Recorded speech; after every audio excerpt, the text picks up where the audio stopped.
Also, neither here nor there, but did the Dasher guy did he not look like the guy from, maybe it was just because he's dressed in a full reindeer outfit. Yes. It was similar to the costumes in the Bad Touch music video, but he really looked like the singer from the Bloodhound Gang to me. Another thing that feels Canadian to me weirdly. I'm glad that that's where you went with it, because there was a part of it, it's like he's wearing kind of like a furry costume and you're like, does he look like the blowjob guy from The Shining to any of you guys? Look like that guy that was blowing the other guy? Yes, Dave, he looked like the blowjob guy. Okay, now I want to Photoshop the blowjob guy from The Shining into the antechamber of a CVS. You've always come here, Mr. Van Buren. Allegedly. By the way. I'm sure he's allegedly. So our next one. You know what time of year it is? It's Christmas time. I gotta tell you something real about Christmas. Fuck you if you don't like Christmas. Fuck you if you don't like Christmas. Yeah, that's right. It's not even about Jesus. It's about the holiday. You gotta respect the holiday. Broadcasting from the beautiful Uncanny Valley, it's Christmas Town with Dave and Jeb and Friends, your source for highlights and analysis of the films of the Hallmark Network, movies made for the gentlest of people. I am Jeb Lund, an inflatable Christmas tree that can't get in the golf cart, and joining me is my sage and driver, David Roth. Merry Christmas, Dave. Merry Christmas to you, Jeb. I'm happy because we're finally doing something. A lot of people, well, I think our listeners waiting for the next episode know I want to say geologic timescale that a lot of this podcast works on, but we're finally getting to something like 18 months late. Yeah, it's going to be Christmas again when this comes out, which is great because it's 94 degrees in New York City right now as we record this. Well, and it'll be like 88 by then. Yeah. But yeah, for the 2-year anniversary of inviting him, we will have the episode out. But I know we've both been very eager to chat with him, so we'll just get on to it. You may have seen him in Key and Peele or Captain America, The Winter Soldier, and a bunch more besides. He's also the author of the books Crap Kingdom and The Boy Who Couldn't Sleep and Never Had to. Please welcome finally the internet's friend, DC Pearson. Wow. Hi, everybody. How's it going? I blame, as I do for most things, Elon Musk for us not doing this sooner, because I feel like there was like a DM reach out on Twitter. That is both how I know both Jeb and Dave, and Jeb very nicely reached out. Then it's sort of like I responded way later because I was like, oh, I'm not really on Twitter that much anymore. And then it's sort of like we kept, I think, like falling into weird gaps in each other, checking various whatever social medias. And then it kept being a thing where every 6 months I'd be like, do I owe him a message or does he owe me a message? So I apologize, but I'm so glad it finally worked out. And I'm thrilled to be here at the Santa Summit. Thanks for coming, man. Yeah, so the Santa Summit, when I saw that as the subject of the email that we got, I just assumed that was Jeb being cute. That's the name of a movie that we watched. That's a whole different, that's a real thing. Yeah. Yeah, and it's based on a real thing. It is. That you two might have strong feelings about. Yeah. So this is the first Santacon Hallmark movie. I want to say that it will be the last. So the movie is good, I should say. In my opinion, I found it delightful. It is a really difficult thing to try to translate something as like deeply haram as Santacon into the Hallmark universe. Like, it is just really tough to make it fit. So it's a very strange movie for that reason, but I think it's more or less a success at this thing that probably should not have been attempted. I want to get into the movie in a bit, but like, as long as we're here on Santacon, sort of in the bona fide section, because we have to talk about DC's sort of, we have to get a sense of where he is on like the Grinch to Jolly tone scale. And I kind of hate myself for saying that. And by kind of, I mean really.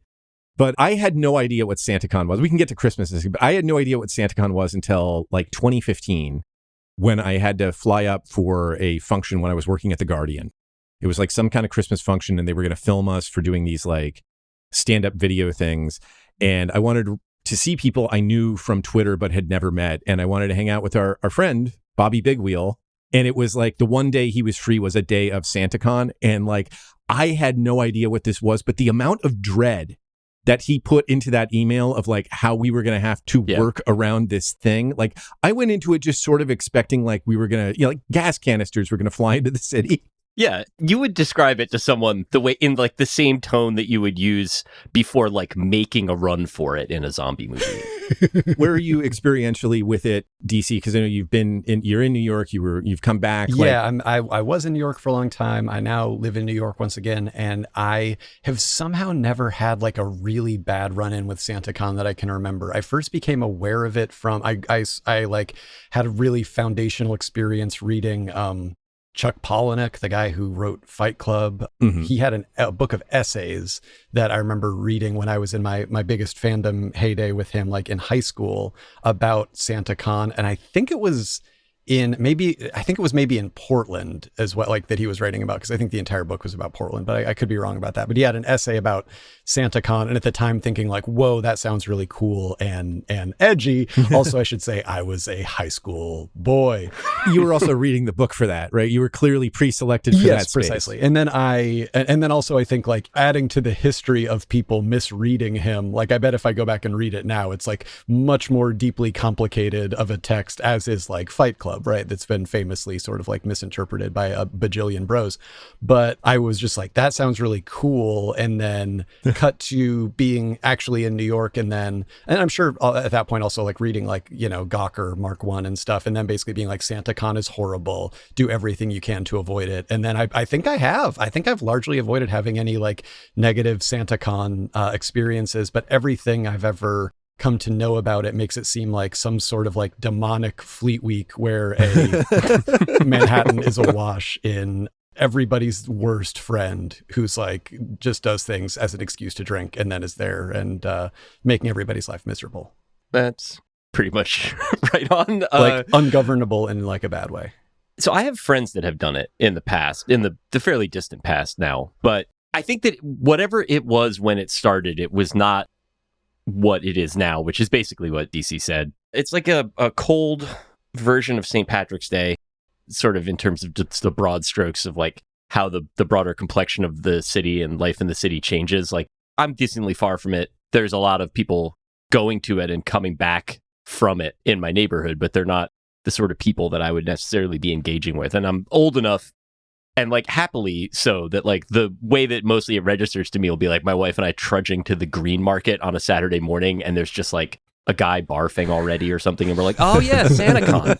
But it doesn't like register in the sense that like, ordinarily I'd be in a bar at 2 p.m. hanging out, and now it's full of assholes. Like I'm not in a bar at 2 p.m. anymore. So that's good. Yeah. But it has in some ways, like, obviously you have to change a lot of things about something like that to make it fit in a Hallmark format.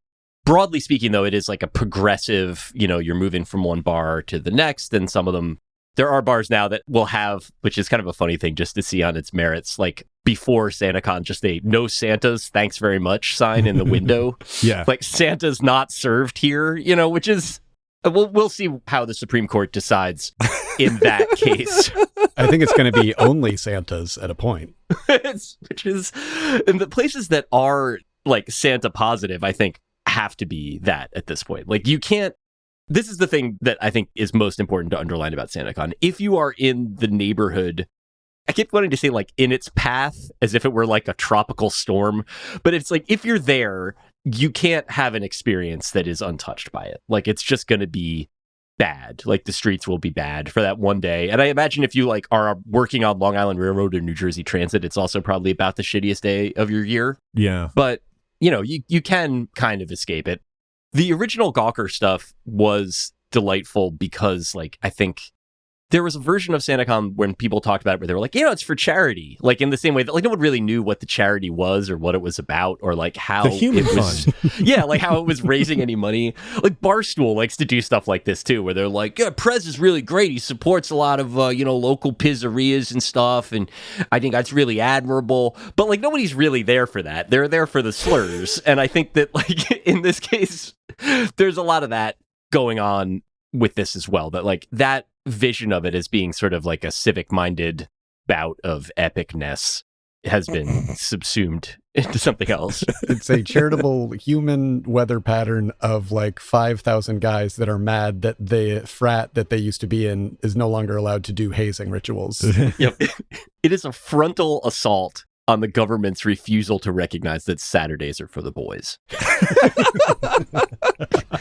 And it's like a World War I style assault. Like, it is just wave after wave coming out of the trench, getting mowed down by disapproving people that live in the neighborhoods where they are. And then, but they just keep on coming. Can I share my favorite Santacon story? Yeah, all right, please. This is no longer, you can't find the original post because OG Gawker posts are now like, basically you have to go in like the Internet Archive or whatever to find them. You have to already know what the address is to find it. And also, I mean, it doesn't help that like doing a Google search for it, they'd be, do you want to gawk at Santacon? Here's an AI bit of, like absolute filth.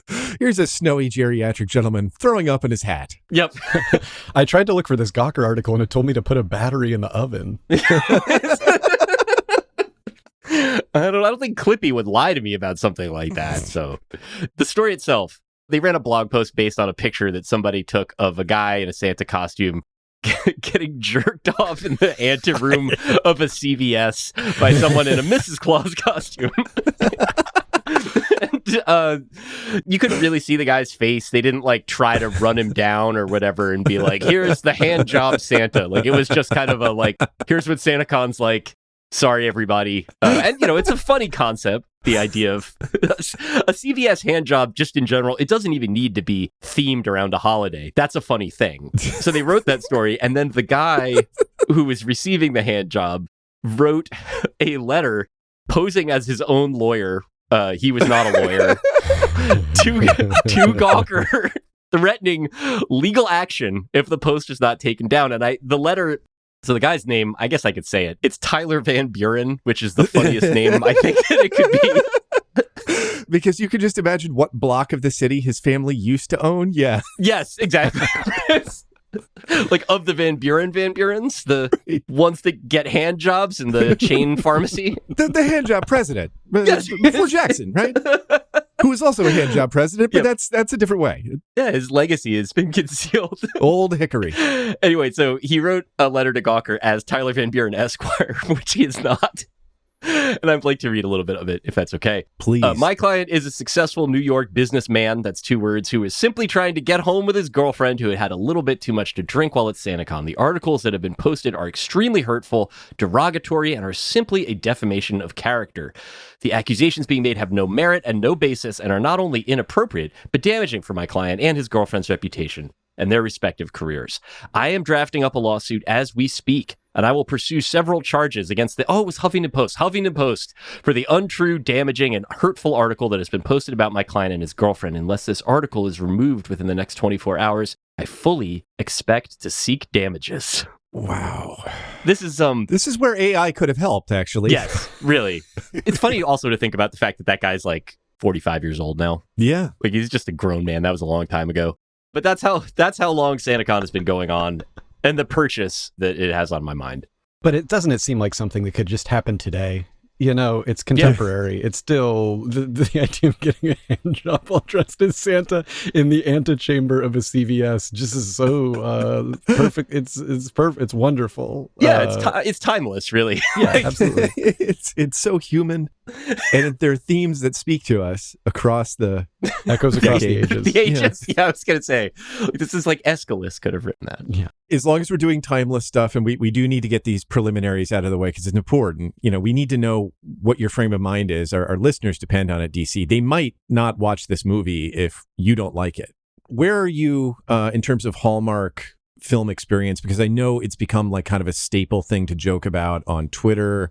Are you very conversant in this, or is this the first time somebody's made you do this? No, I am fairly conversant in the genre. I've seen a few of them, and then I posted something on Twitter like 3 years ago. I'm remembering now because I went back and looked it up.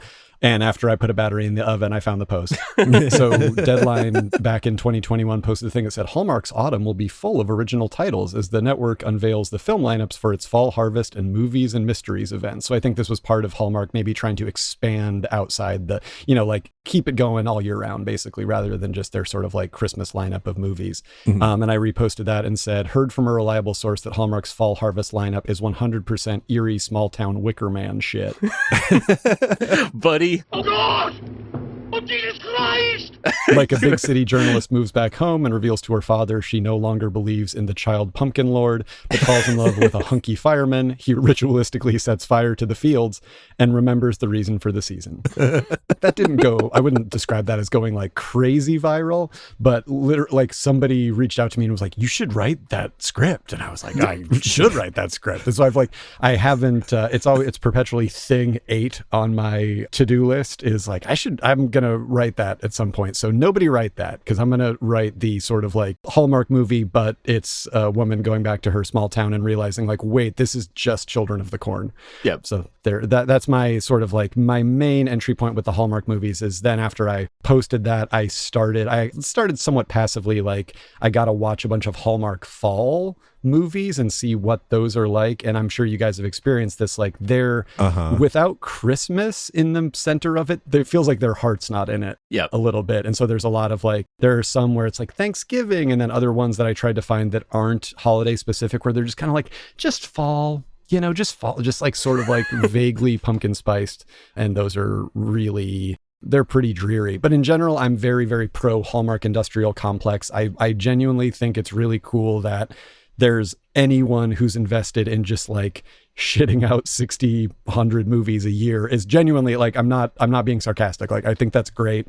I like anything that has like a, like basically the idea of like a repertory company. And when I was looking up the cast of this movie, it was like all these people are Canadian, or not all of them, but most of them are Canadian actors that have been in a gajillion Hallmark movies. Mm-hmm. And I genuinely think that's really, really cool in an age where like entertainment and arts jobs are just vanishing by, the scads. And I like bad movies. Like, I like the fact that they're sort of like tropey and they all kind of have to hit similar beats. I like it all. I'm not being sarcastic in any way. Like, if you told me tomorrow Hallmark is shutting down, I would genuinely be bummed.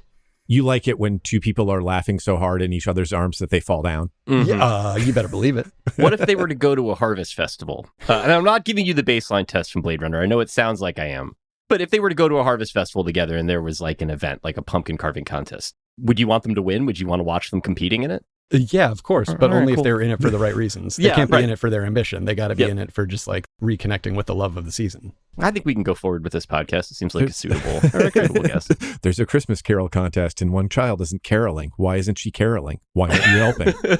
Jeez. You're right that like there is a sort of a stock company of people that wind up in these.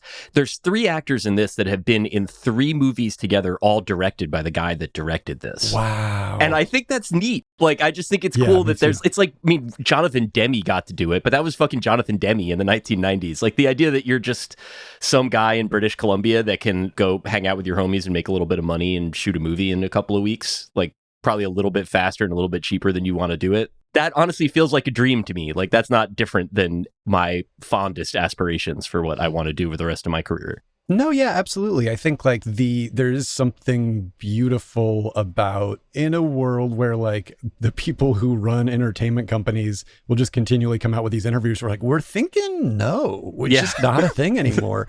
Like the idea that it still makes sense for anyone's bottom line to just be making stuff at such an insane clip is really, really great.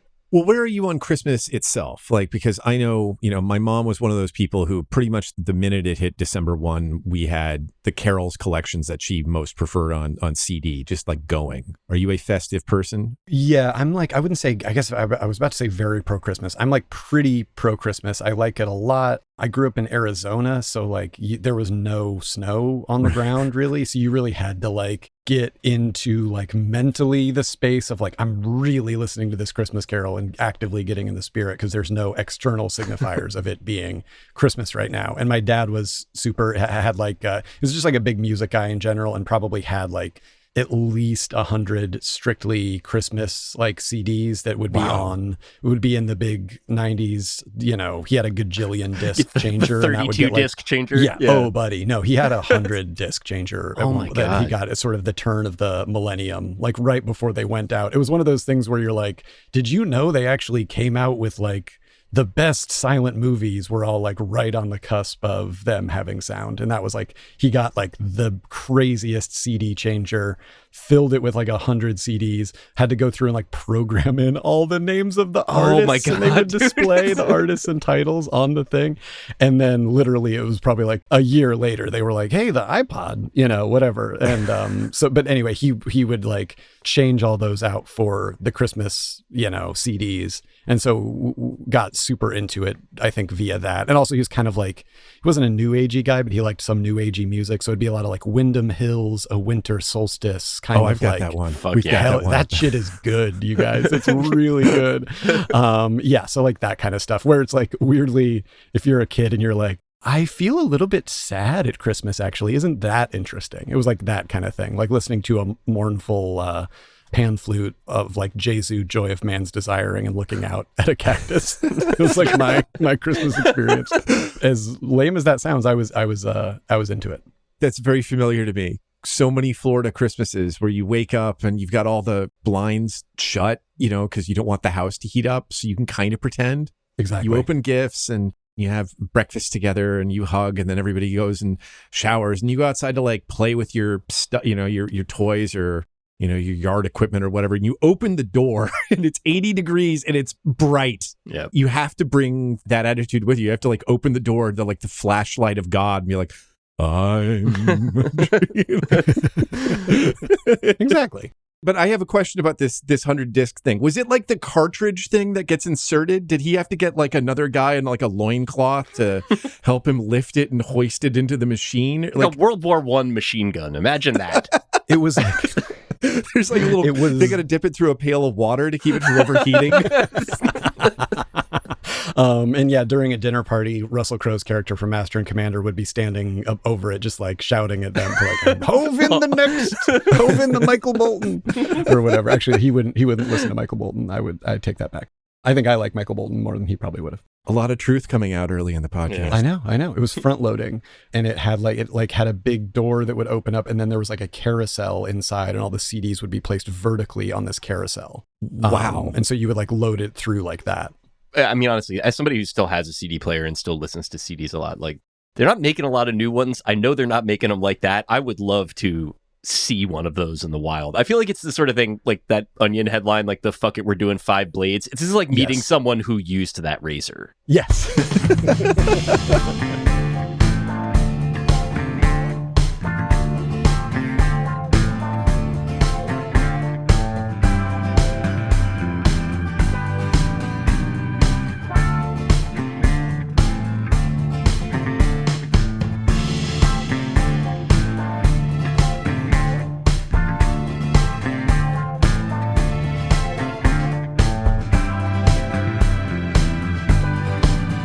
So as we said before the break, we watched 2023's The Santa Summit. And in order to talk about the movie, we're going to have to talk about who's in it. To do that, we're going to have to do the cast rundown. Hunter King is our lead Jordan. You may have seen Hunter in 768 episodes of The Young and the Restless. Jordan is a school teacher still reeling from her breakup with Nico.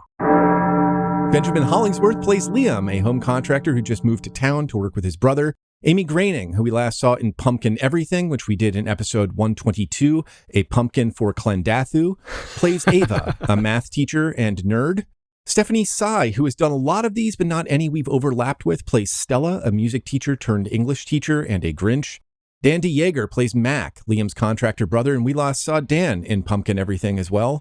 Rodrigo Bailfus, or Bailfus, I don't know, it's probably Bile. No wrong way to say that name. Plays Freddie, a wisecracking guy who just is always on the scene, and we haven't seen him in anything else Hallmark related. Adam Hertig plays Ben, a fellow teacher and the object of Ava's desire, and we last saw Adam in A Shoe Addict's Christmas, which we did in episode 47, Ho, Ho, Ho, I've Got Pumps Now.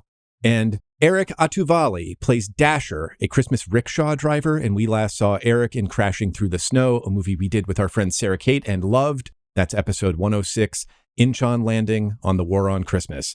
Okay, so now we actually have to do the expositional challenge. DC, you will have a minute to get this plot out. You actually do have a 6-second grace period, and if you go in exactly 9 seconds over, you hit the 69-second mark. That's the nice multiplier, and that counts.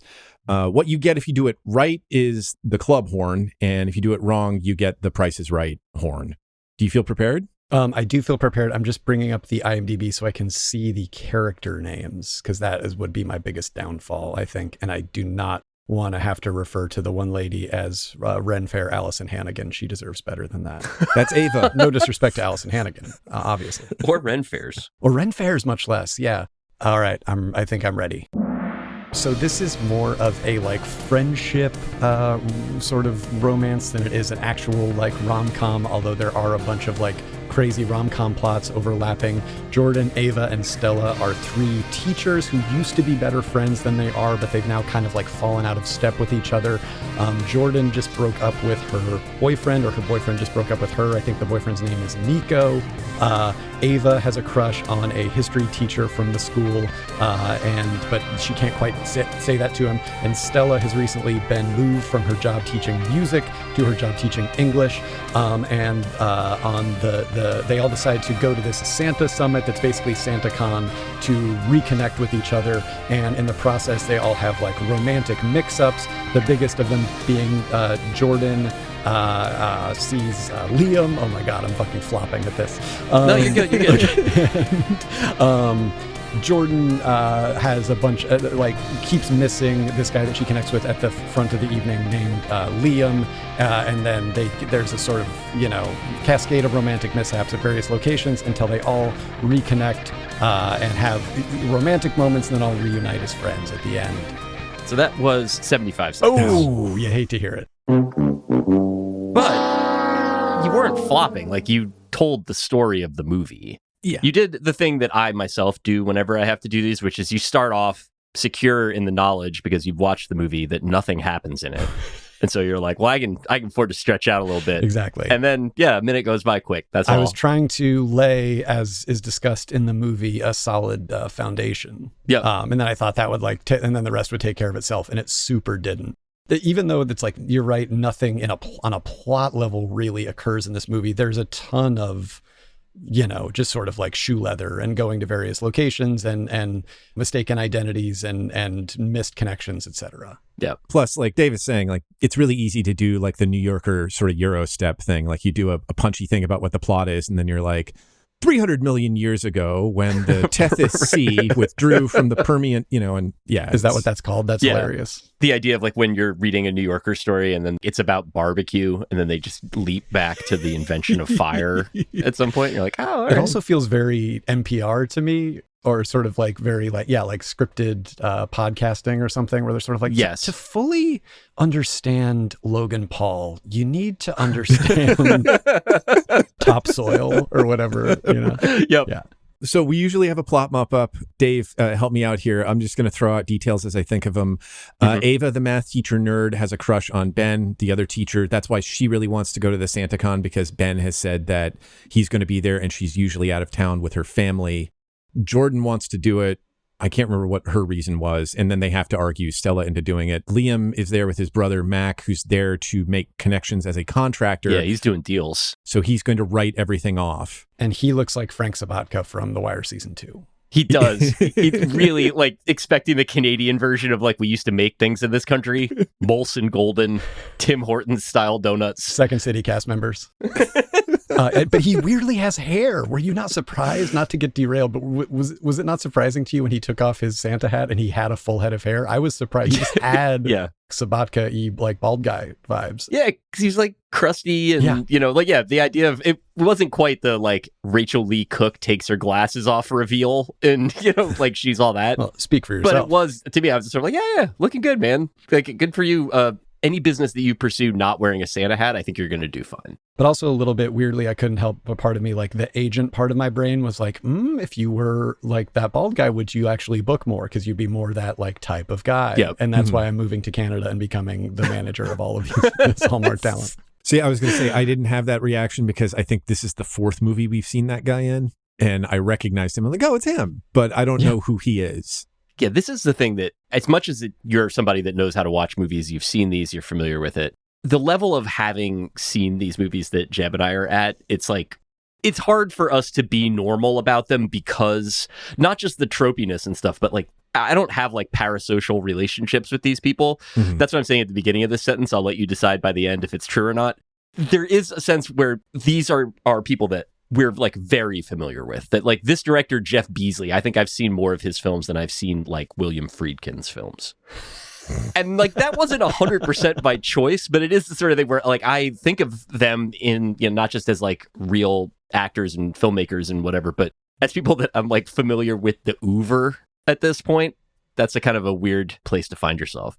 Do you feel like this has the Beesley touch? I kind of do, man. Like, so are we jumping the gun with this? Can we talk about how this has got the Jeff Beesley feel? No, let's stay here. Yeah, go for it. That Jeff Beesley feeling? You have to imagine that in a Michael Lerner voice. I can't really do. You can say whatever you want, but every time you say Beesley, I've got the same thing looping in my head, which is... Want some crepes, Bees, huh? Yep.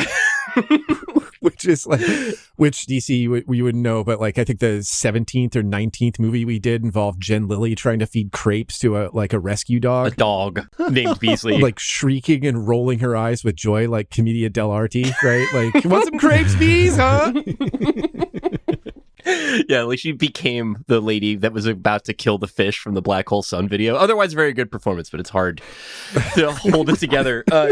So Beasley's done a bunch of movies that we liked. Holiday Date was a 5-star experience for us. That was him. And then A Pumpkin for Clendathu, which the actual movie is, I think, called Pumpkin Everything. The reason we called it that is that it is, as you pointed out, once Hallmark is sort of cut loose from the holiday tropes, that is a movie that is like, it's pumpkin themed, like harvest themed, whatever. It's mostly about how when your parents get old and can't live independently anymore, how sad and difficult that is.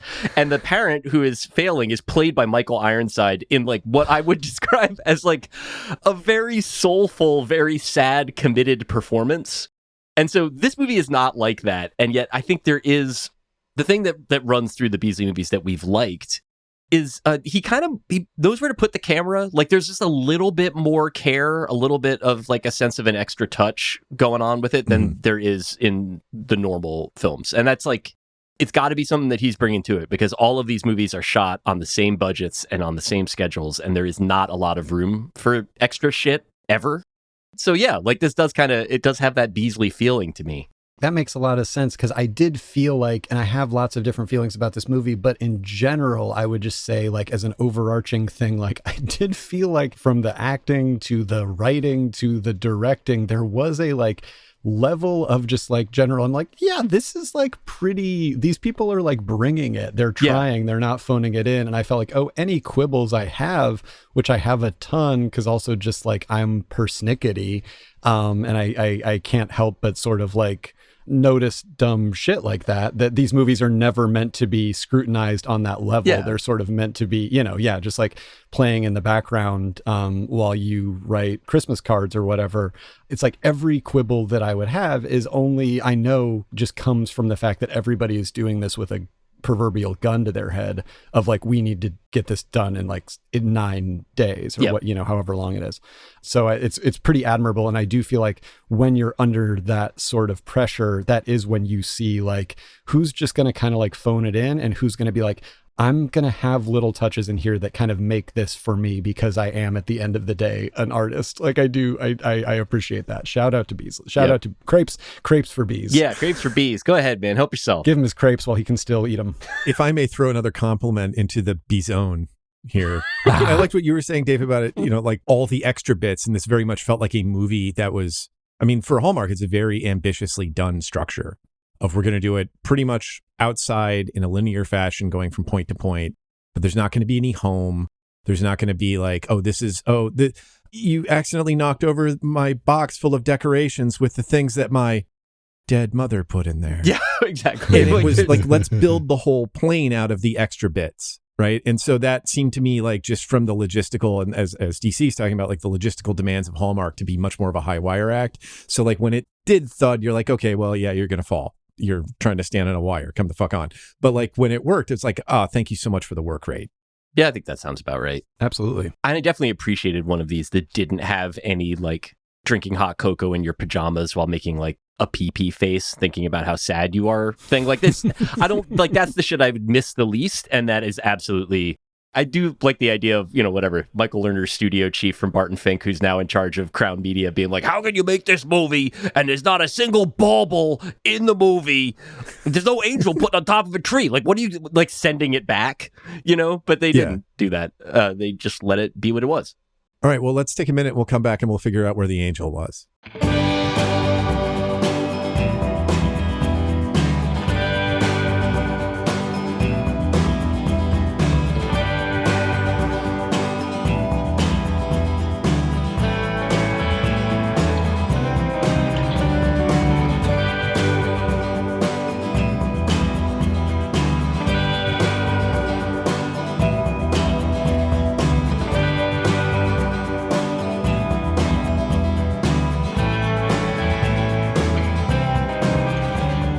Now, just given the structure of this movie, we really don't need to break it down into segments, but we're lazy and hidebound, so we're going to do that anyway.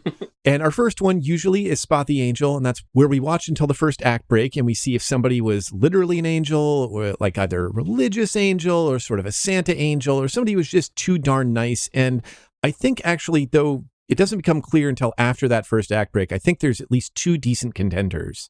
I may be wrong. DC, did you see anybody? Yeah, mine were, like you said, mostly in retrospect. Like after the first act itself, I couldn't really pinpoint any. My best guess at that point would have been Mac, the brother of Liam, who's sort of like, we're getting out there and we're whatever. And there was just sort of like a sense of, I don't know, just I guess for some reason he just had a sort of like benevolence that I was like, is he, But then ultimately, I think my biggest guess was Ben, who is the love interest of Ava, who he's sort of the like nerdy, is he a history teacher ultimately? I think he's supposed to be, yeah. Yeah, so like history teacher, but that was only in retrospect because he really disappears for the rest of the movie until the very end, where I was a little bit like, I was pretty sure it wasn't going to happen, but I was like, I could talk myself into being like, oh, her friends Jordan and Stella are kind of like nodding at her being like, yeah, and then he said this and then he said that, and it's like they're going to be like, he's been dead for 30 years and is haunting the school. That was my best guess, but there was no like super strong contenders. And in general, you guys correct me if I'm wrong, because as you've said, you're the original bad boys of Hallmark movies. Maybe you're saying this. This felt like a remarkably, I'm sure all of them are like pretty secular and non-Jesus-y just because they have to be. But this one felt like knowingly extremely secular and almost sort of like younger people facing in a way where I was like, I will be shocked if there is an actual angel in this one. Unlike some of the Hallmark movies I've seen where it is about a small town, this one felt very much like they're like, yeah, young people want to live in like walkable cities and like their friends are as important to them as their family kind of thing. So I wasn't surprised there wasn't like a legit angel. Well, you're actually kind of hitting on something I expect maybe might be an answer that Dave has. Dave, what did you see? I think that's a good answer. There are multiple angels in this. I don't think that any of them are obviously that in the first act to me, but I think that introducing a second angel, bold. Second angel theory. The second angel theory.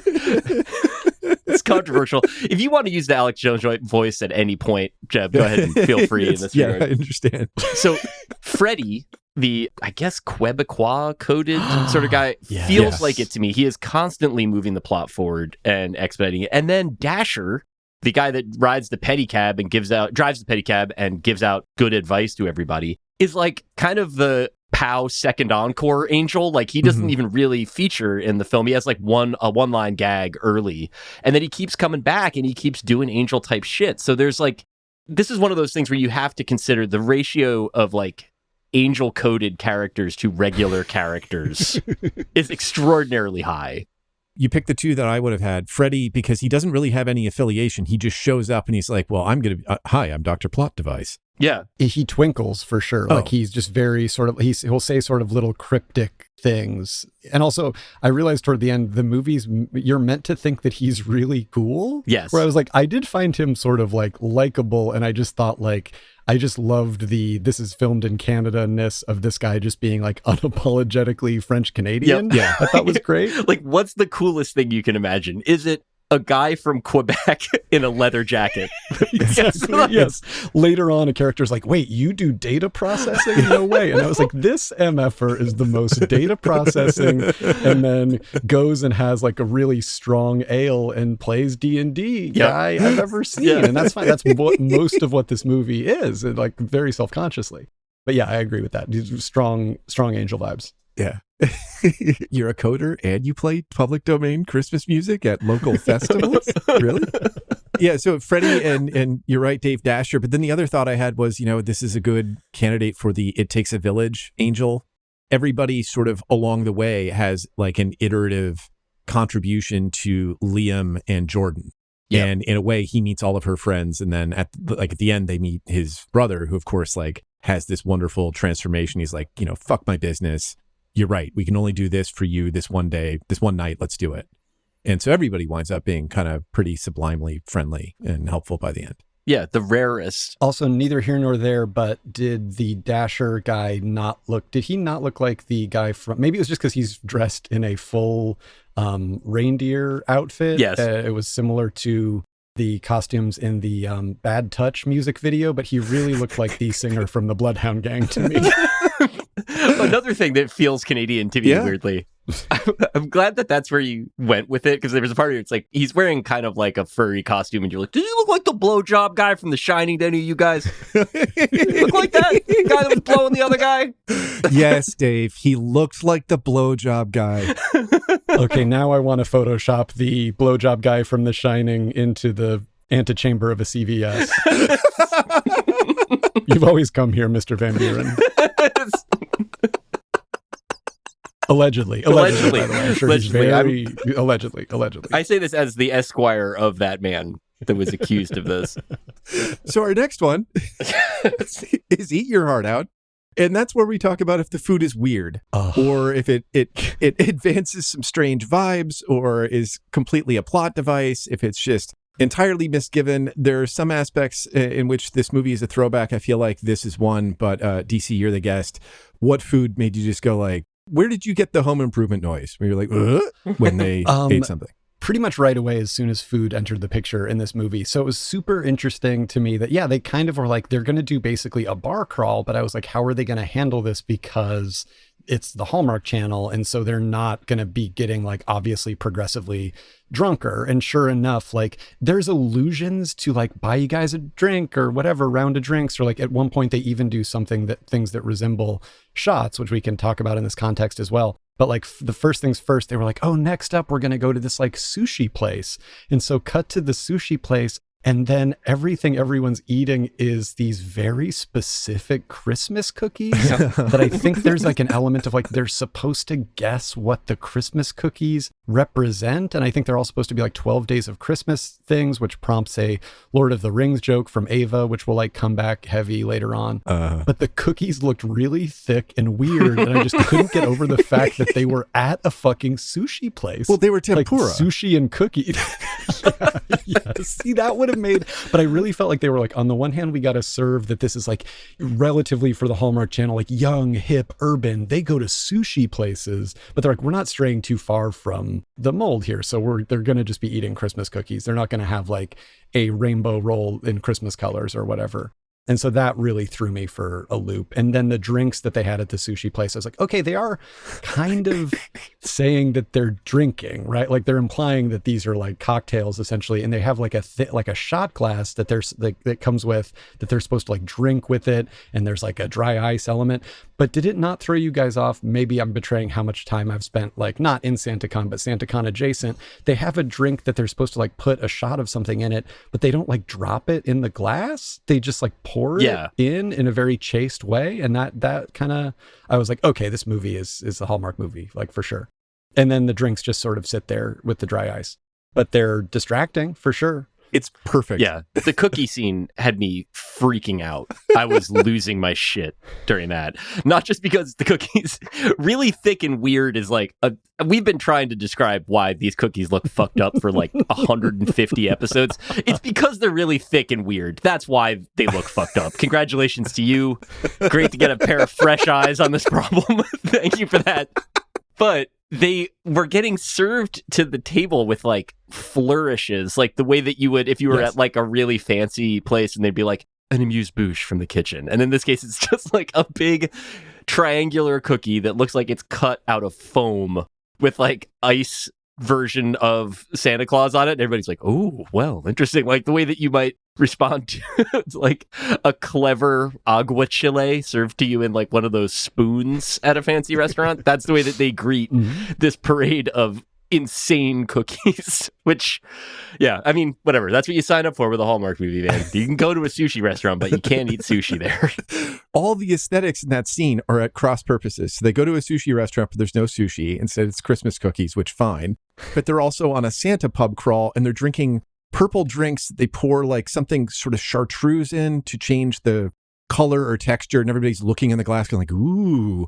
And then they drop in the dry ice, and then you just expect the cue to cut like, I was working in the lab. You know, what is, like, you know, this isn't Halloween, right? What are you doing? Hard to say really what's going on with a lot of that. There's a lot of there's a lot of cider consumed in it, sometimes with like what amounts to a whipped cream topping. Didn't care for that in the Cinnamon least. whipped cream. Cinnamon whipped cream sitting on top of some cider. Now, cider, again, can have alcohol in it. It cannot. There's a lot of, people just like showing up with 3 frosty mugs of eggnog. Again, there could be alcohol in that or not.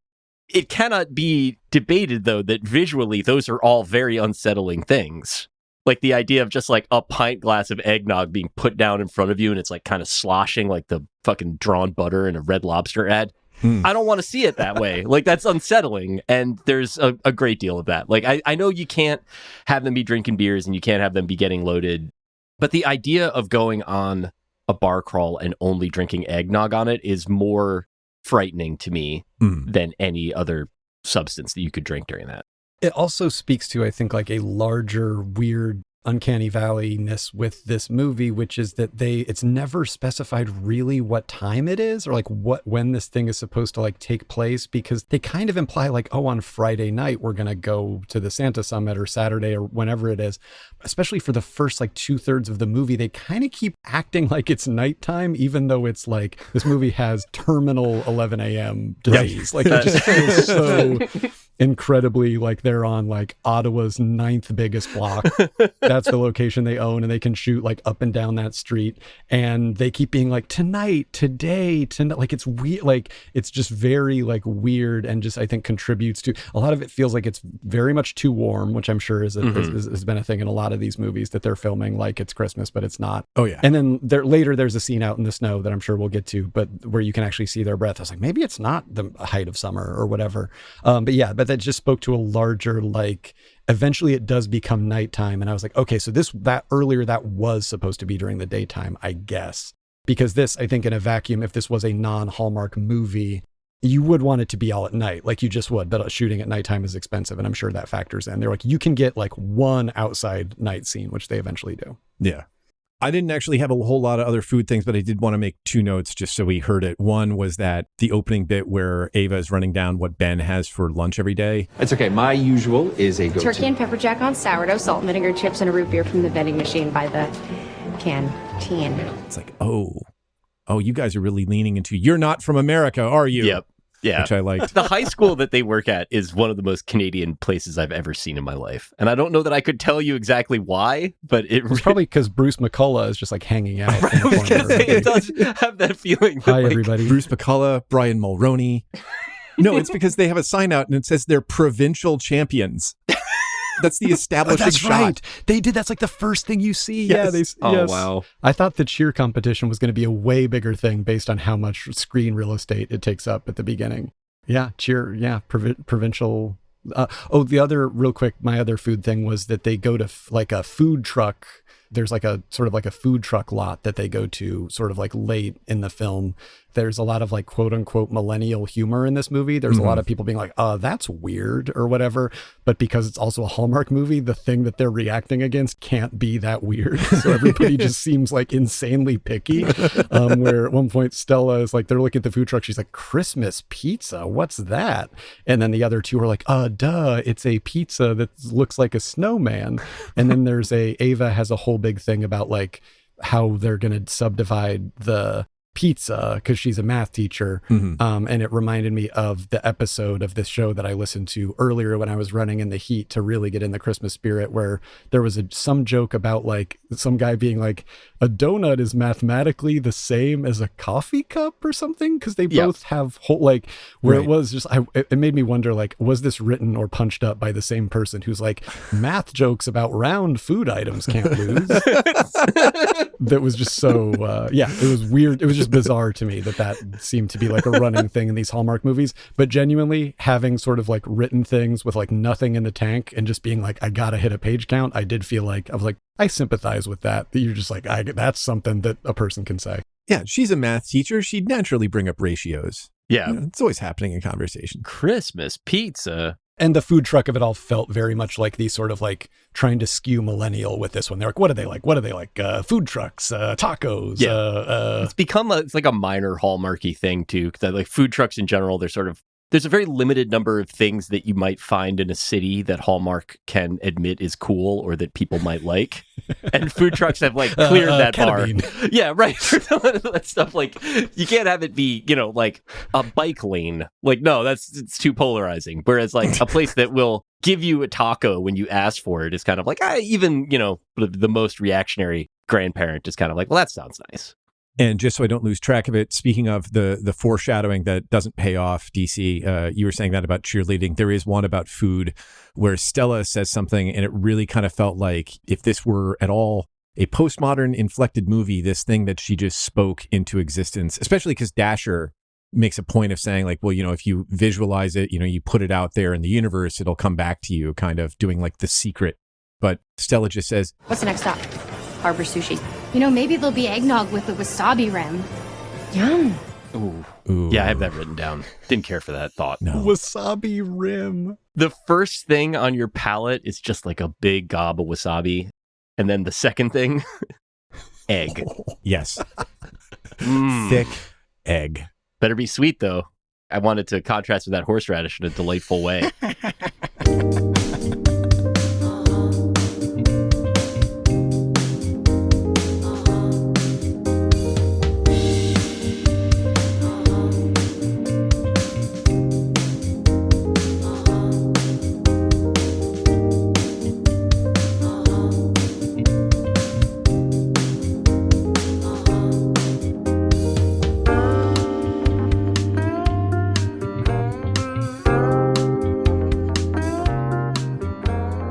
That brings us to the Hallmark Expanded Universe, and that's other Hallmark properties, movies, events, characters that could be milling into the reality of the ones in this film, or where we could see the events or people from this movie going into other Hallmark films. DC, we understand if you don't have a lot to contribute to this because, Dave and I have been here like 130 times before. But Dave, what did you have? This is kind of a tough one because the milieu is so different. Like there aren't like older people in it. There's not a lot of the usual sort of like touchstones there. The bit that I came back to was that there is very little naming of the actual place where a thing is set in Hallmark. Like for a while they'd be like, it's Chicago, and you could tell that it wasn't Chicago. But now they don't even do that. And so there's places where that kind of, like walkable city center, but everybody lives in like a nice big suburban house type thing. Like it's a sort of one uncanny city where every Hallmark movie more or less happens. And this inspired just the idea of going to all of these different locations made me want to try to map that. Like, do you remember the one? It was basically like a Bad Boy James concert in like what looked like a shed or a field house, or like the jazz club where they only played Christmas music. Like all of those places are in the city and could have been on this tour that these people were on. Okay. But it's hard to sort of pin that down, like what that place would be like. Yeah, I tried to think of like what could be on the stops too, and I kept coming up with movies that listeners have heard so many times that feel kind of like generic fallbacks, and I didn't feel very good about them. But one was like, well, maybe Cartwright's Department Store from Christmas at Cartwright's back in the 4th episode would be their FAO Schwartz stop where you can go and get a different kind of cocoa for the kids or something, but it's not really a pub crawl. The other Chicago things we've seen have been more of the like, springtime gets me to fly out to Colorado and be around horses. Yeah, like the city exists so that it can be escaped by the main character. it's weirdly like Hallmark is like co-opting the city now in a weird way, where it's like it's only ever been the bad guy or the place that it's like, yeah, I tried it out there and then I sort of like lost myself in the big city and now I'm coming back here. And then in this case, it's like, wait a minute, but this is a city that clearly in the sort of like Hallmark moral universe is like, okay. Yeah. It's interesting evolution. Yeah, that's not on the sort of like plot tone palette for so many other things. Like when I think of the Chicagos that we've seen, you know, that has been the thing referred to when you're somewhere else, or that a person is finding another person as a kind of refuge from it. There isn't actually a local personality. I mean, we've seen food trucks before, but that's like a street in Portland. So I think what we're all kind of circling around here is also why all of the place names in this one are so sort of like muttered through. Like the main love interest of Jordan, when she first meets him and they're having their meet cute, he kind of goes through his backstory and he's like, I was in a different place, but now I'm here and then I moved, you know, like it's not the usual thing of like, I was in the big city and then I moved here. It's just like, I was in a place and now I'm in another place. Yeah. Yeah, the way that you might, I imagine, I haven't seen a Doctor Who episode, but I imagine that, is that like basically what happens in there? You're constantly skipping between dimensions and stuff? I think you're thinking of Dr. Ware. Oh, yes. On that one, they're always like, wait, where are... Oh, yeah. I think you're thinking of Dr. Weir, where he skips into the hell dimension, and then they have to liberate him from hell. That's tough. Things of that nature. So I don't miss a lot about Twitter, but the bit that it was like Tom McKay had a tweet that was Trump announcing that he was bringing back the Event Horizon from the Hell Dimension. Just a series of replies to that were really good. Trying to find if it's like, they don't want me to bring it back, but, you know, we brought it back and it's going to be amazing. You know, they say Liberate me. It's all nice to think about. Anyway. Yeah. Anyway, the thing I was going to say is like, I don't mind they're doing that. In fact, I'd be happy if they wanted to commit, like just as a network, to like, where does this happen? Like, well, I used to live in Amaropolis, but now I moved back here to Romantaville, right? And like, they're mythical places. It's their metropolis.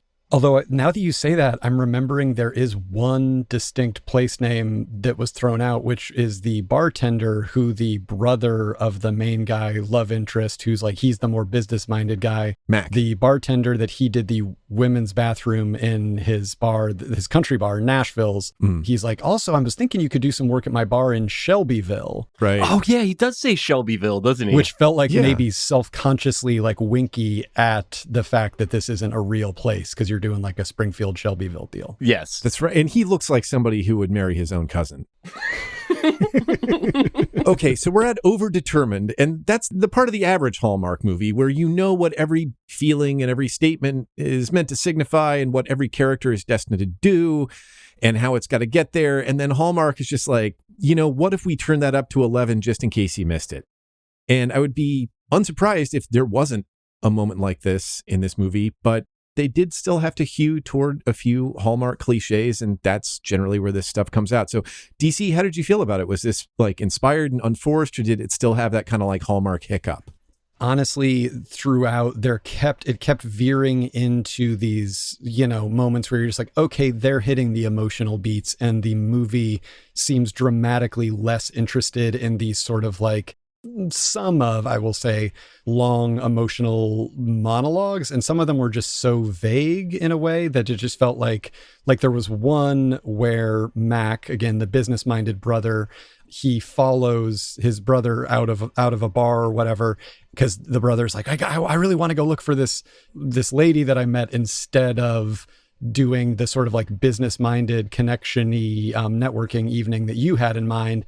And the love interest brother just has like a look, and Mac is like, I know what that look means. You've always helped people throughout your life, and now you're thinking, and he goes through this whole long monologue that is so lacking in any specificity, and also just the idea that he reacts off of this guy's one totally nothing look. He's just like, I know what you're thinking. And it's just like, you know that they know they have to do this kind of beat here, but it really feels like they might as well have just written in sort of like emotional turning point TBD. The script feels so creaky and uninterested in what that actual like content is. They just know they're supposed to do one there. Yeah, this is not the analogy that should normally come to mind, but do you ever watch 911 Lone Star? I don't, but I've heard the 911 franchise is bonkers. It is completely insane. And it opens up with like a volcano, I think, in the first episode in like Austin. Oh yeah, I heard about that happening in real life. Volcano Draft House. Yep. The main character is gay and he is representative. Son is named TK. And I just laugh uproariously at that. But like, that is also a show that has those hinge points where they're like, wait, hang on. No, we have to have an emotion that happens in the like frozen geese are falling from the sky and braining people to death episode. I always love that in television, just in general. There's, I think, maybe less of it now, but I remember, that like background TV that my wife will put on sometimes, like a Bones episode or whatever.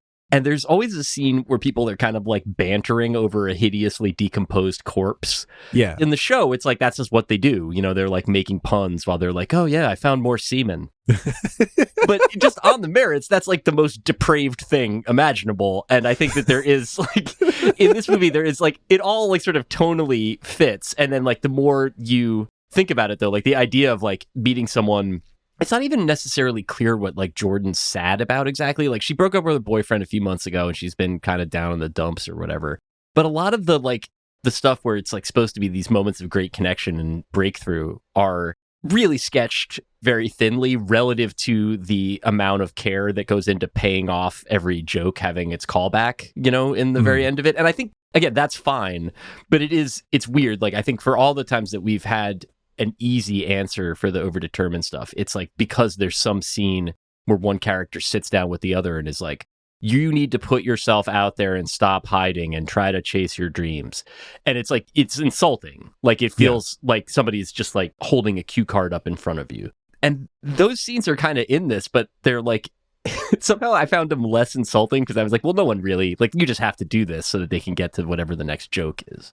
Right. My answer was like, I don't know. I'm ambivalent. I felt like my big suspicion was that the missing history teacher prospective boyfriend for Ava, Ben, I thought he was going to be the person in the inflatable Christmas tree. Yeah, they never played that off, did they? No, like Dasher like dips the Christmas tree and gives him a kiss and then makes like a, I don't know, did I do that kind of shucks voice, like expression? But that's it. And like, I really thought, okay, so why is Ben not here? He's super into this.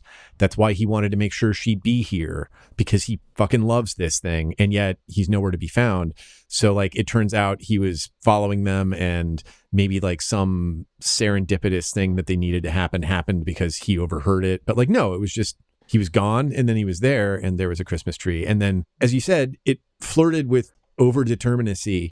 But like the thing, and maybe this is sort of like a continuation of the Hallmark expanded universe thing. If you're going to still have to do it a little bit, I think you just sort of need to lean more into winking at it in the same way that like, okay, none of these places that they're coming from or going to are real. It's not a real city. Just go ahead and wink and call it Metropolis or whatever, or like something ridiculously romantic. But like, the unwillingness to actually name where you're from, or you're like, once I was in this area and then I came to this area, it sounds like you're skipping Parole. Yep. Like all those early movies that you and I would watch, Dave, where somebody would just, the record scratch would happen emotionally and suddenly somebody would be very serious in a way that suggests that they know how to dispose of a body. And it's meant to be reassuring, but it just heads all the way over into creepy. So like, if you're going to be in unreality, like and you're not sort of fully admitting to it, the moments where like it has to play with being real again, that's where it gets scary in the like, where are you from way, but then also like dissonant and like, well, that is just sort of overdetermined. Like if you're just going to do the steps because you're doing the steps, make a joke about dancing or something, Yeah, no, I agree. I think you're hitting on something larger with this movie, which is, it does feel like a weird passing of the torch demographically for Hallmark, where they're like, we know we have to appeal to some younger people because our older audience is just like aging into the grave. We also are aware that we have younger people that watch these things. So like, what do they like? What do they like? And it feels like on a sort of like joke level, the script is like trying to write younger characters, like sort of younger characters. But again, it's like, it's at the level of like older millennial, and they're doing that. Like the characters are saying those things, but then when they have to go into like the actual plot or backstory or genre conventions, it's not taking that sort of like, irony up a level to the actual like viewers and being like, we get it, you guys get it, we have to do this thing, we're gonna overtly wink at it. They're not doing that yet. And you end up in this weird state of paralysis for that reason, I think. We've seen some where they are kind of capable of taking that next step storytelling wise. I'm thinking of the Hanukkah one, Jeb, that we watched with Val McKellis in it, and it had some sense of that, like where they were like fully in command, not just of the gags, but of sort of kidding the conventions a little bit. This one doesn't quite get there, I agree, but it is weird to think of like Hallmark movies for younger people, but then also like, I don't know, like the movies that people are making for young people right now are horror movies. Yeah. And you're right on the money, DC. This is something that the network went through, I think, almost 5 years ago now, where they got, they realized, and there was a push internally to like, we need to acknowledge the fact that we have a very, very narrow and very graying and silvering demographic, and we're not having outreach to all these other groups. And this came to the fore when there was the lesbian wedding in an ad that was run during a Hallmark movie, and that was enough. And that sort of kicked everything off. So like they've been leaning into it. I think maybe you're just sort of getting it all at once. But like, I think all the elements that have been in here are ones that have been percolating, but there is like an overall fizziness, Dave. And maybe that's the B-zone happening. Mm-hmm. But like an overall fizziness that definitely scans younger, but like, and doing it at like a higher level of confidence than we've seen yet. Yep. So how about we talk about crossover? That's other stuff. That's real stuff, like real films, real novels, real TV shows, real documentaries, reality, if you want. Where would you cross these characters over to?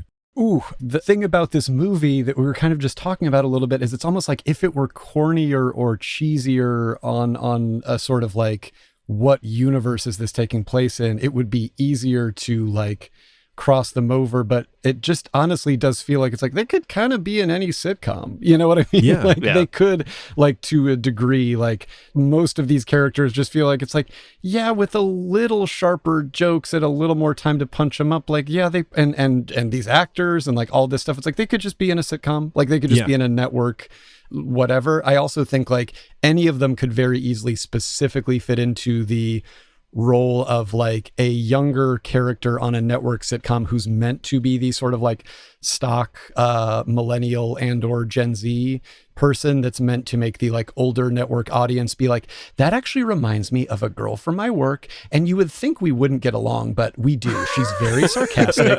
She has like a side cut, but I think we really get each other, and we get each other, like we respect, like that person that's supposed to be like a not an audience surrogate, but a surrogate for the younger person that the person still works with, that makes the person watching the show on a format network television that the actual person they're thinking of doesn't even know exists anymore, and make it feel like they get each other. Everybody in here could be Polly Perrette in NCIS. A million percent. Yeah, that's you never want to say that somebody could be Polly Perrette in NCIS. It's not that fun to think about Polly Perrette in NCIS to me, but yes, that is 100% it. Nobody did that better, Dave. Oh, come on. When Polly Perrette is Polly Perrette, okay? Wait, real quick, entirely out of context, can I do, because I was, like I said, the other episode I was listening to, there was a lot of Mike and the Mad Dog talk, and I'm not a sports person or a sports radio person, but I do, Tom Sharpling plays a lot of Mike Francesa on The Best Show, and it made me want to try my hand at just literally a Mike Francesa impression of him saying one specific thing. Can I try it completely out of context? I'm prepared to insist. Okay, here we go. I've never spoken this out loud before. I've only heard it a million times. Here we go. One thing for Peyton. Peyton, the first guy you kiss can't be Papa John after the game. It can't be. And if I see that in a commercial, I'm going to throw up. That's all I got. That is very good. First of all, also just a nice thought in general. The idea of Francesa. The one thing that I would say is that in real life, Francesa is probably friends with Papa John somehow, and that urge would overwhelm their, because he wants to get mad about something that he saw on TV that he didn't like. Right. But there'd also be a part of him who's like, John and I, we know each other. We did Saratoga, and, like it'd be like a horse world thing, and he would bring that up. He's a great guy, like, and then whatever. I don't agree with how many pizzas he ate over 30 days. But I love that that's where he thought. And also the idea of like being exposed to Mike Francesa as somebody who, I mean, I didn't have a choice. Like, that was just the voice coming out of my friends' parents' radios when I was a kid. That's a horrible thing. The idea of just a comic that you trust on the radio show that you, like, you know, justifiably regard as like the highest quality, just being like, hey, do you want to hear this guy from Long Island with like enormous veneers complaining? That's the thing. I think because I didn't grow up around it, just sort of any ambient East Coastness to me is still incredibly exotic, and I love it in all of its forms, as boneheaded as they may be. No, I get it. Thank you for sharing that. Thank you for giving me a forum. Hey, that's what this podcast is for. That was sort of my equivalent of like singing a jazzy version of Jingle Bells that it turns out that, you know, sort of like I experience emotional catharsis during. All your friends are encouraging you. They're like, do your Francesa voice. Get up there. You're so good. Your resentment grew 3 sizes that day.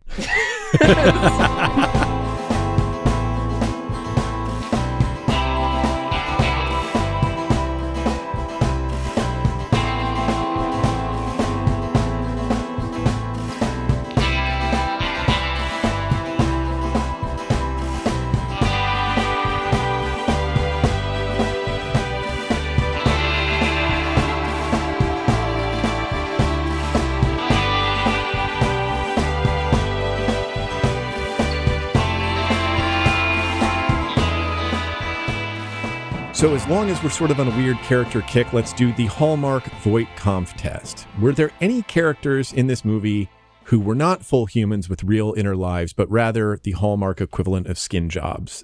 To use the analogy suggested by the test's inventor, Josh Burgle, if a male lead encountered a tortoise, flipped over in the desert, and instead of giving it water, fed it Christmas cookies, that would probably be a Hallmark replicant. DC, was there a Hallmark replicant in this for you? I would say the closest, would have been the bar owner, who is really, really, really, of all the characters, they're just there to sort of like have one gag and mostly just to, other than that, be like, well, thanks for doing the renovations. I'm thinking about doing more renovations. Wait, where are you going? You know, you're behaving differently than I thought you would. Which also, even that, because I'm referring to a moment where he decides, like, he's like, wait, I've realized I found this woman that my brother's been looking for the entire night. We've established that I'm business minded, and now I'm showing that I care about my brother more than that. But because it's Hallmark, the bar owner can't be like, I'm mad at you. You're genuinely endangering your business right now. And that therefore makes it have stakes. They literally are like, we'll talk to you Monday. Yep. Go get him, buddy. Or whatever, you know, like I really enjoyed that. Yeah. He was the closest probably. Well, that's also like right on the heels of he's tending his bar during Santacon, right? Like a busy time. And Mac is like, do you want to come out and dance? And he's like, well, yeah, let me go get my boots. Like, fuck this. Yep. And then he's like, you know, the deal's gone through. Don't worry, get out of here. Yep. Yeah, basically just because they're like, we want that character to be dancing at that moment, but there's no logical reason for him to. It goes against everything we've established about him. Mm-hmm. That's Hallmark, though. That's Hallmark, baby. There's like 10 minutes left to finish your movie, so you got to just get out there and do your thing. I think that's a good answer for this. I found that it's unprecedented. It's like when Bob Gibson won the MVP and the Cy Young in the same season. I think that Freddie is almost angel and replicant at the same time, which is remarkable. Ooh. He gets to do more stuff, and he, you know, winds up being a little bit more like human-esque than I think we generally look for in our replicants. But he is also it's unclear what type of guy that is, but it's clearer that it's like not a type of guy that is observable, and therefore that there is kind of a like in real life, and so therefore he's almost like a manic Quebecois dream boy, right? Like, a little bit. A concept rumored to exist for eons and yet never observed in reality. This is so he's like maybe that's more what it is that like I could not. It's like I wouldn't be able to comprehend it. It's like seeing the Loch Ness monster. We're talking about cryptids. Yes, we are talking. We're finally talking cryptids. Jeb, who is yours? I'm curious. Well, so when you said this is unprecedented, I couldn't remember and I suddenly panicked. I was wondering if we'd ever had one where the main characters were replicants, because I think Jordan and Liam come pretty close. Yeah. That's true. What we learn of them is like, I'm upset. I'm going to go to this thing that I don't even want to be at. And then like the second thing is, I'm in love with them now. Yeah, there's a lot of stuff that isn't filled in there. That is true. It is incredibly rapid. And then like, they don't really seem to doubt it. They're not putting a whole lot of thought into it. They're not really doubting it. They're just moving forward. And then everything that happens in between just sort of doesn't really seem to have a whole lot of impact in the way that you would expect it to. Like at the end of it, right before, everything is happily ever after, Jordan sees Nico. God damn it. And his new girlfriend doing karaoke, and like badly, we might add, although like not as badly as we'd seen just moments before, which I think took a little away from it. But like they're just there and she's grief stricken and running out. And then pretty much like what feels seconds later, it's like, that's done. That's done. We moved on. Yeah. No, completely. There was no sort of like, I feel like in a just like studio sort of like fun comedy that this movie totally, again, with like several, I think like joke passes and whatever, like in another era could have been, she would get her comeuppance over Nico. It wouldn't just be like, I see Nico, now I'm outside, I'm meeting the guy in my dreams. Like Nico would get his a little bit. And he's just we never see him again. Yeah. Nico. God damn it. Son of a bitch. Well, speaking of Nico, then, who's the real villain? We have bad bosses and developers and exes that, occasionally seem evil, like Hallmark will commit to a real bad guy now and again. But there's almost always a real bad guy undergirding the world of this particular Hallmark movie. This one is a pretty fantastical world, so I wouldn't be surprised if this was a goose egg, but we have to ask, DC, who is the real villain to you in this movie? The villain is firing one of your music teachers to just go down to one music teacher.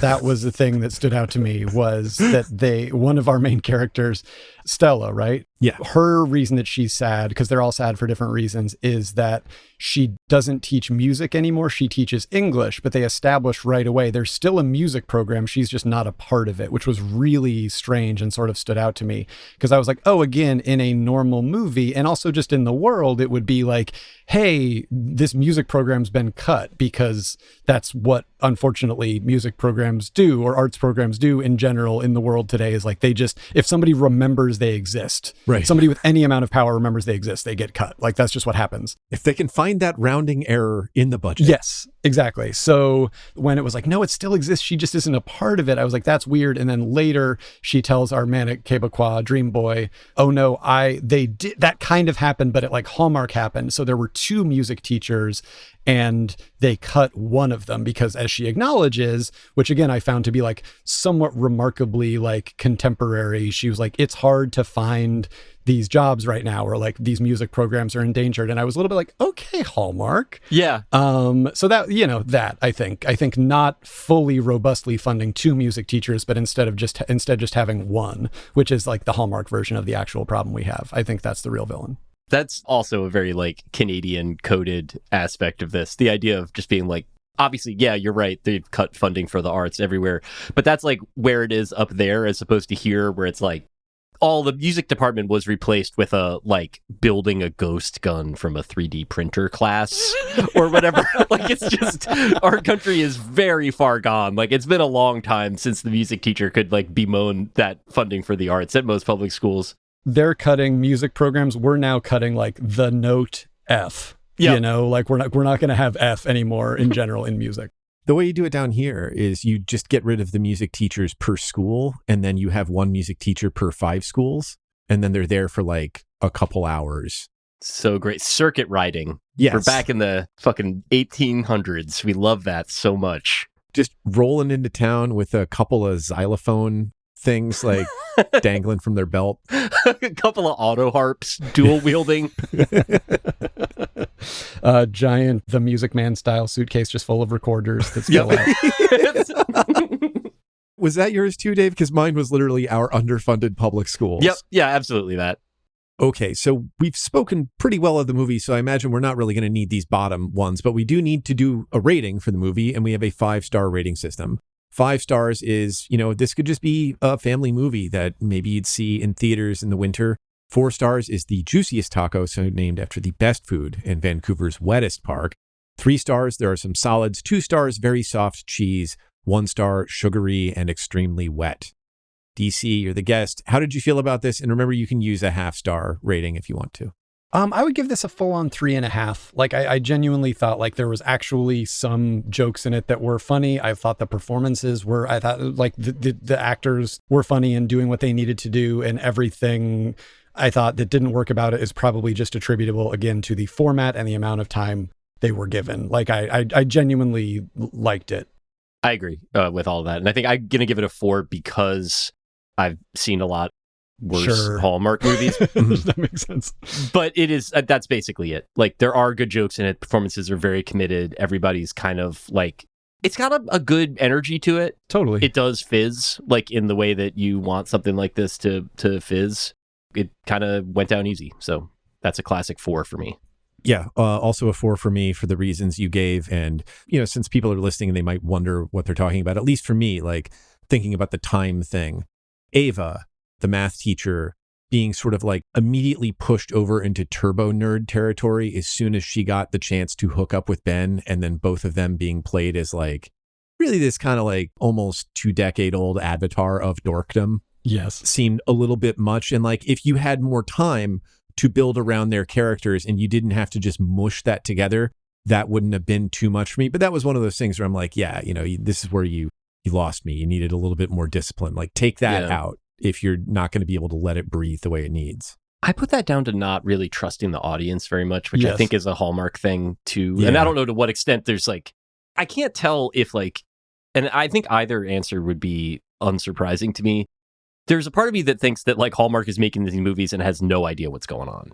That they're just kind of like, the movies are coming out, they're putting them on the air. Nobody in charge has ever seen them. They're mostly just like doing deals. But like they come out of like a little pneumatic like plenum in the floor. It goes like, whoop, and there's like a script, and they're like, it's hot, and then they get tongs and hits the conveyor belt, and it's like, like, you know, sort of like a animated. So either it's the plant from The Simpsons that's making aqua cars and just feeding them into the river, or the fake vomit. Yeah, or they're actually like, there are a ton of studio notes, and they're like, it has to be Lord of the Rings. Like, it needs to be like one of these properties that's big enough that everybody knows about it. Like, if you want to have them joking around about like Star Trek Lower Decks or whatever, like, that's cool for you, but like none of the people that are watching this know it.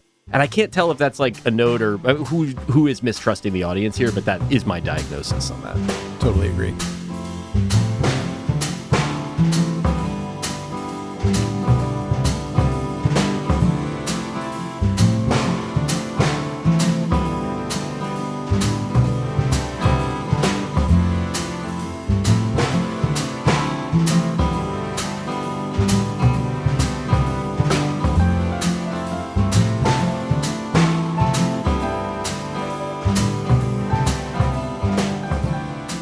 Okay, so we did it.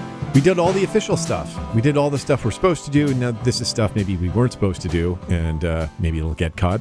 DC, you're the guest. Take it away.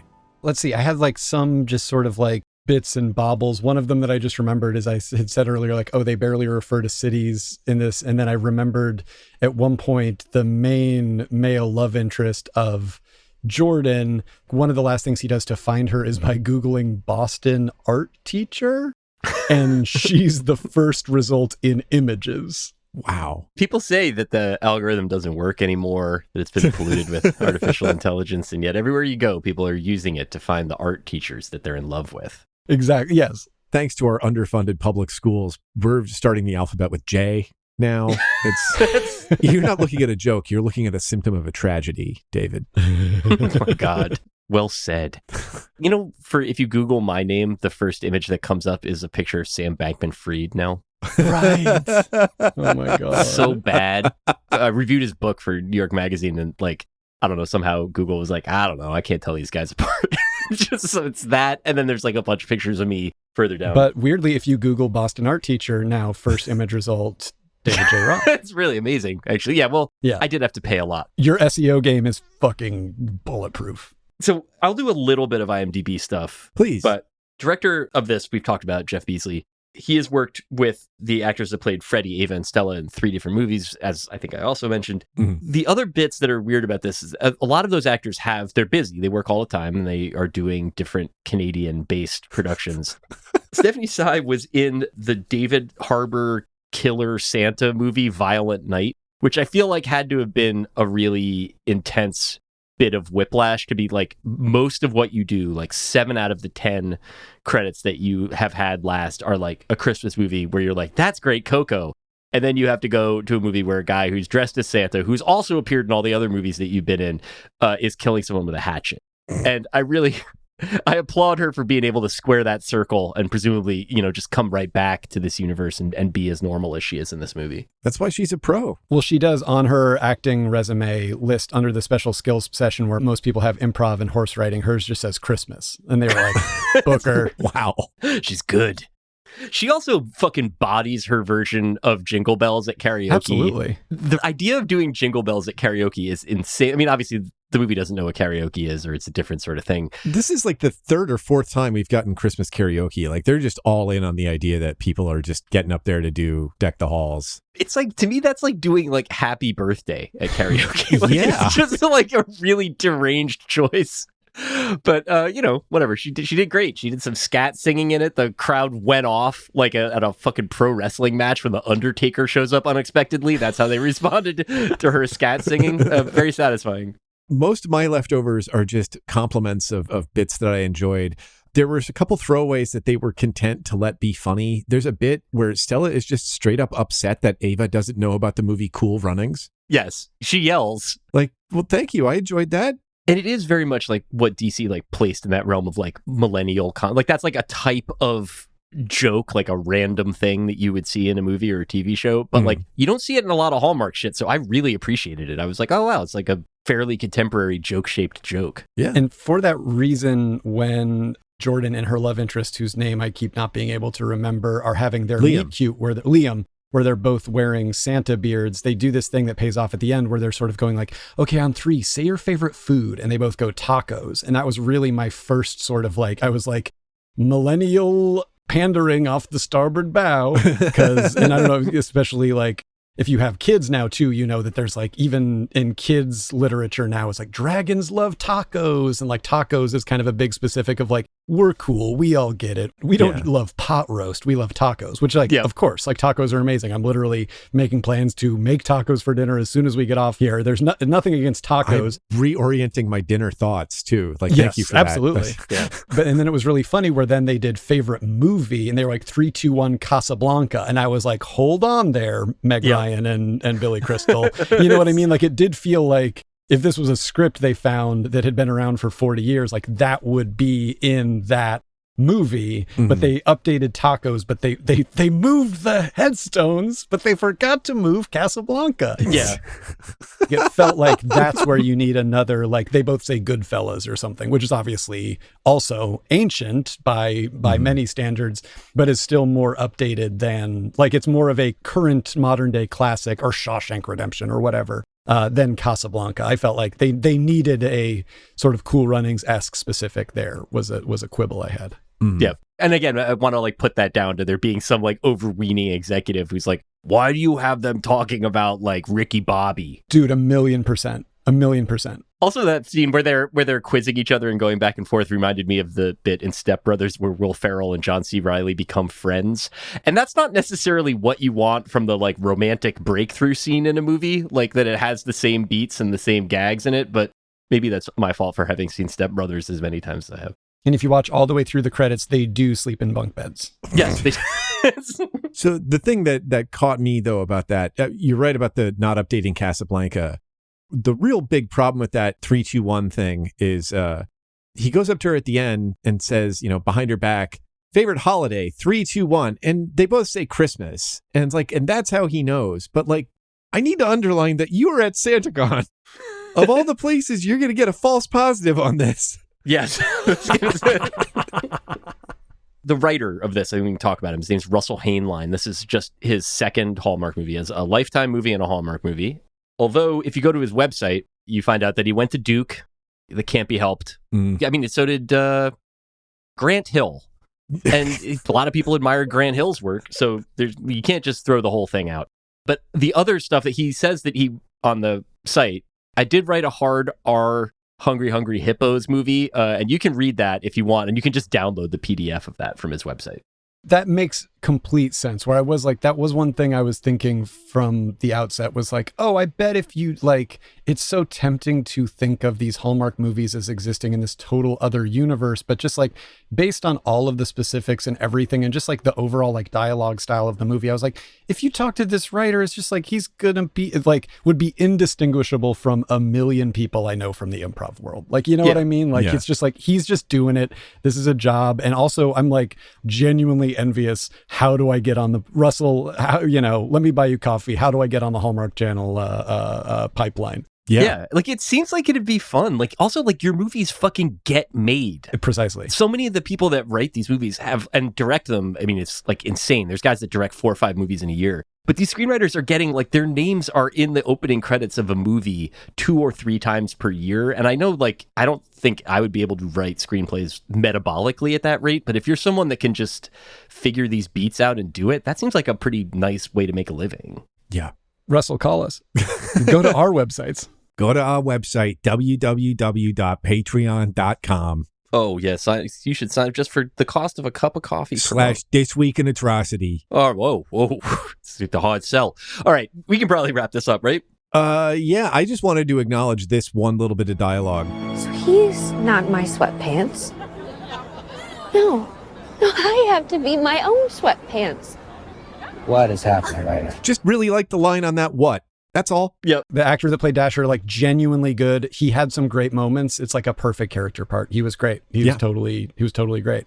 And the sweatpants thing, that does kind of like tag into sort of my larger thesis about this being like them steering the ship of Hallmark into Elder Millennial Bay, where I do have I have a sloop docked in Older Millennial Bay. Absolutely.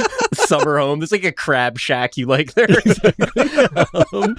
Cool Runnings is playing on the TV 24 hours a day. But I'm already being a member of this generation. I was watching this movie and being like, I'm both like genuinely enjoying the Cool Runnings of it all and whatever, and then also it just reminded me of something that's true in a larger sense, is that I'm already exhausted of being the new boomers, where I feel like everything is targeted toward my generation now that supposedly like has buying power, and this feeling of just going like, oh, this is never gonna stop. Like the stuff that we're nostalgic about is not a renewable resource. It's things that took place between broadly 1985 and 2005. Nothing new can happen in that time frame, and we're not all suddenly going to be nostalgic about different stuff. So we're just going to be like hit over the head and hit each other over the head, because I've done this stuff too. Like half of my Twitter and now Blue Sky presence is puns about shit like Jesse Camp or whatever. Yep. And I'm already tired. I'm already my own Dr. Manhattan on Mars being like, I'm so sick of these people. I'm so sick of the tangle of their NSYNC references. And that's just sort of how I felt. And then I was like, wait, why is that? And I was thinking about it more, and I was like, oh, wait, like Hallmark movies are kitsch. And I was realizing like, oh, millennials are kitsch now. Like our culture is kitsch. It's a museum piece, and that just made me feel old. And I felt like, I was like, oh, that's why this bothers me. And so that was sort of my main takeaway from the movie. I was like, oh, wait, I'm not bothered by like the tacos and sweatpants. And they're like, well, that just happened. I'm bothered by the fact that we are the new boomers. And that felt weird. Yeah. That's my own thing that I need to go to a Santa summit about. like taking a look at your life and it's just standing in the checkout line at the grocery store looking at a Time magazine 100-page like thick bound book retrospective on Paul McCartney, but it's like Kurt Cobain for you every day forever. Yeah. I've had that experience a few times of like being aware of yourself, being happy to be pandered to in a way that like I feel like we were like that my time of demographic desirability has been and gone at this point. But there was a period of time where, like, you know, focus group wise, we didn't make enough. Right, I didn't. But I was like, you know, I was like 23, and they were like, "You look like somebody who'd be willing to do a focus group for $70." And I was like, "Buddy, it's my whole business model. Like, let's do it." There was interest in me in that way. And now there are moments where something will be like really hitting for me, and I'll realize that it's designed to really hit for me. Like if I'm hearing like Illmatic in a coffee shop. Yeah. Like the person that's working there doesn't know what that record is. It came out before they were born. Like that's for me. Mm-hmm. And that is like, it's a hard pill to swallow in some ways. And yet at the same time, I'm not as exhausted by it yet as I will be like, you know, when we all come back together and do this podcast again in 10 years and every Hallmark movie is kind of like this. I think we're all going to feel very tired. Okay, well, just pretend I brought up like Disco 2000 by Pulp in the background. Yeah. Let's all meet up at the Santa Summit. Won't it be strange like these weird thick cookies? Won't it be sad that we're all really old? Yeah. That was my attempt at being weird thick Al. End of the podcast. Thank you, man. The podcast ends when the pod thick. Thank you very much for coming, DC. Where can people check out more of your stuff? Where do you want them to go? Ideally, I think the most valuable follow to my career would sadly be on Instagram, instagram.com/DC Pierson, DEECEEPIERSON. And then I am also over at Blue Sky. I genuinely enjoy it. As people have pointed out, it is like a nature preserve for elder millennials who used to be popular on Twitter, but I am enjoying it for what it is. And I am over there at dcpearson.bsky.social. I got to change that. I think if you just search DC Pierson on there, you'll probably find me. This was delightful. Thank you so much for coming, and Merry Christmas. Yeah, Merry Christmas. This episode of Festive Vestibulers Jerk Off was executive produced by Mac Mashburn, Big Joe D, and all our friends down at the Jasper Group LLC, and by you, the Patreon donor, in conjunction with Vigorous Marvin. Vigorous Marvin. Same taco truck, new generational nostalgia.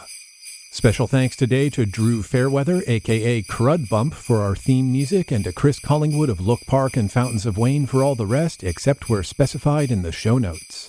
Like, subscribe, rate, and review us. It helps people to find the show, and follow us on Facebook and Blue Sky at It's Christmas Town for around 80 hours of bonus material, including Fever Dream, our public health breakdown, and a day's worth of Hallmark podcasts.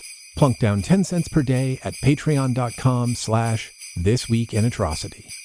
Thanks for listening. Merry Christmas, and talk to you soon.